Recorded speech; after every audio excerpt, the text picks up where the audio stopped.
mai o le sue. E kukulana whaapusa. O te ngia le awa awa. Wasusu au lama, wasusu au lama. Ya. O le auli ngai o le aso lua. So lufurkasi ngai o aperila. Ya. Ya weanga funga mai nguingu le ki. O le ki lau boli.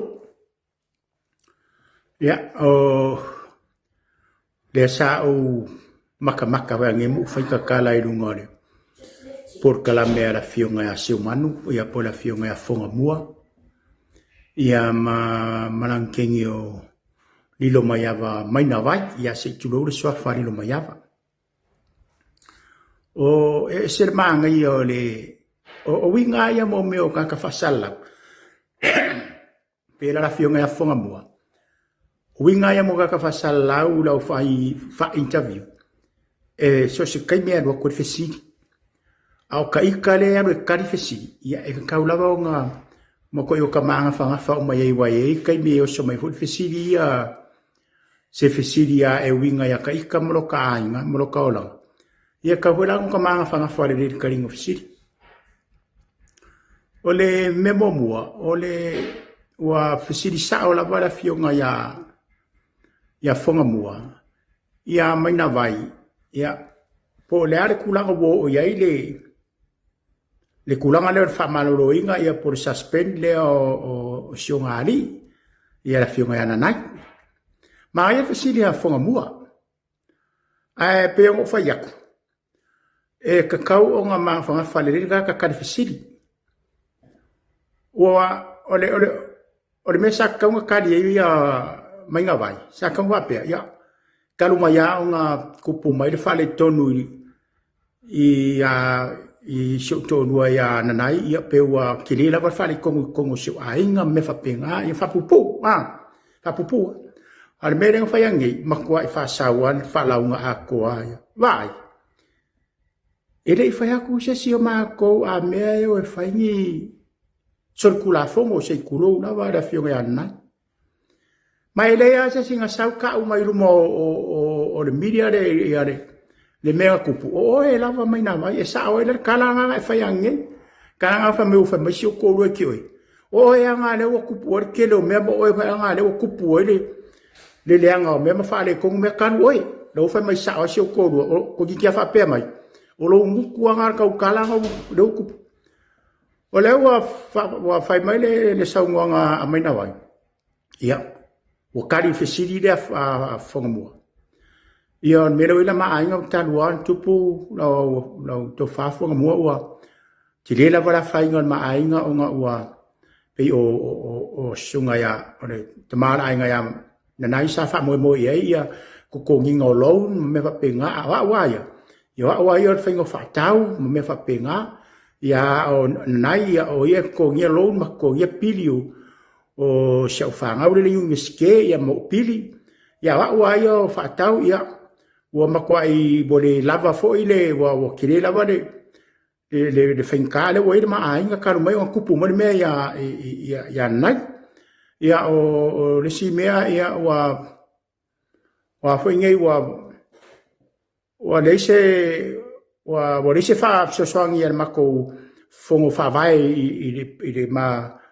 i le fare kongulo e maa inga. Ia o fa pesek. O le are mea rapsa songia koe fonga wha vai se o le mea ia le anga o le mea anga le pesenola o ia malau ko urua malau whanga o iri se mea fonga wha vai ia leo e wha pia mai o nga le se songi el mako fonga wha vai al mako kumalo i mea ringei wa kupu mai maai ia peo kere e whali kongu mao ia masau wala ira mai ia wa i kaimi wa le fia ia nai wa kauri kalangoa nai wa whapea mana nai wa o leisa ua ngasala i le lopo lala o mea o whai wa kupu e kia o whamaloloa ia.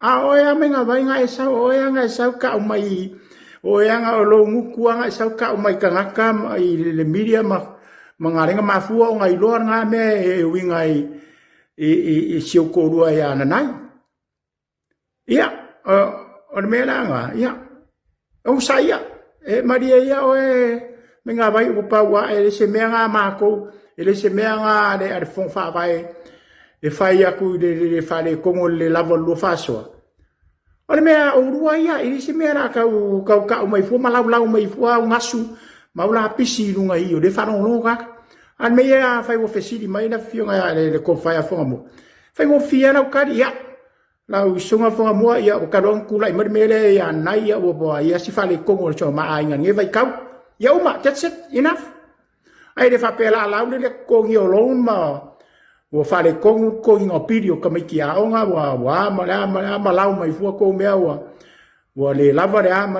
o me ia nga pa u lava ya ki o ia ngai sa o i so ko lua o ia nga o ku po fale kongo ia ai o sa ia a ko wai ke wa do le sai di ngam ka ia ai ke wa fai fonga ia a ko ngi ke wa mang malo ya le fight mare alu ko ru e winga ka pule po da la me ka kianga yo ya ia o sa io e ole si me ala fa ko manga vai ya o le ka ngo sa ko wi ya mena vai ole o kulanga le ka wa kusale le ya la ka ngo mar ka ngo mo wake ma mani mongi ile mele fai unga le o li o fata malama si kulo la warka wa la fionga to fai ala vea ya li fata malama le ko kusale le ya la ko kalngo mele kusale wa kalngo mai fai mai o e ka wa le kulanga le fa malolo ai li o fata malama ko ngo ka nga ngo le leo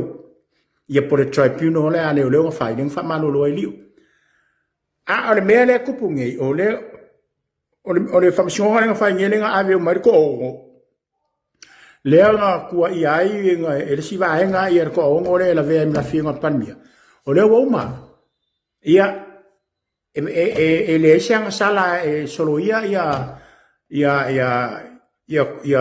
foi ngai ia e solo ia kua inga ia nga kua i ko ongo le ia se vanga ia nisi o va nga le ko ongo ia lise ma sam ma sinjo lo se vanga nga la inga isi ngai si mea ngai ko koe ngai fa o mai ma koe lau mai fa masingo skaini ia ai ia kia wa ia fa ia lau mai foi fa ngo sami e fa pui io che fa le lavora ka mi lo ko sanga pe fa ka sanga ngo lo ka se ia ka ka va o mai nga mea ia ai ku ia la nga mea ar mela le o fa mai ia mai na vai ngi ku kusale mar mele fi ngo mai di mongi mo ma le li mo mo watele ngai auskari e wingala ya li o fata malama fai mai le fikau ir ko fo yo li o ko kong a le safa malolo e le mkanga lenga o le ma la ko tribunal le fai e por la ko fam singo ala kiki le fai e kongo fa le mai ili o afia i fornga me ia o i fam singo ke le kula mai le se convict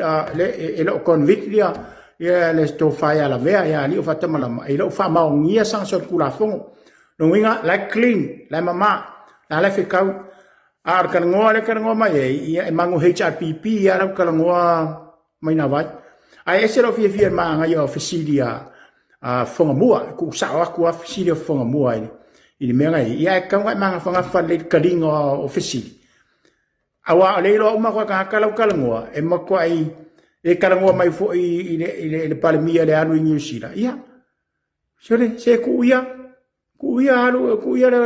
la foi a qual pale mia o fai come yang fai fodia o va makalanga ka o observa malako o pu e maiaka o le va lele ma ai o mo fo ai mo fo fa i unga la fa ko fa wa kangi ia mai ko fai mai o kala mili re a fio ngat pale mia ai le ai langa i lo o ma ka ka fai ngola interview la makanga e ke a kensi nga il fast ioi ia le fai sia o fa makalanga le lawa ko melokangi o fa melokangi ala uma ia la ko melokangi o ia nga sau ka o mai loko lua le nga ma le menga diki ko me winga le o ma fuai o nga fa malolo le fiunga ya nanai kan wai oi ai a o kila ai ngo la fiunga nanai le ingo ya kiwi ia ora ka ku ka mai kala nga ngi yaso ia ai si fa ka dikali ku po kala me la woli ia to to ia e ngi yaso ia para uno fo ngai kala fo ia mama wo fo singa aka ia ma fa fo I kala fo ala ka mo godfather ia or kala nga ngi yaso ai mang ye tele la vale fa so sango ne yaso sambo fa so fua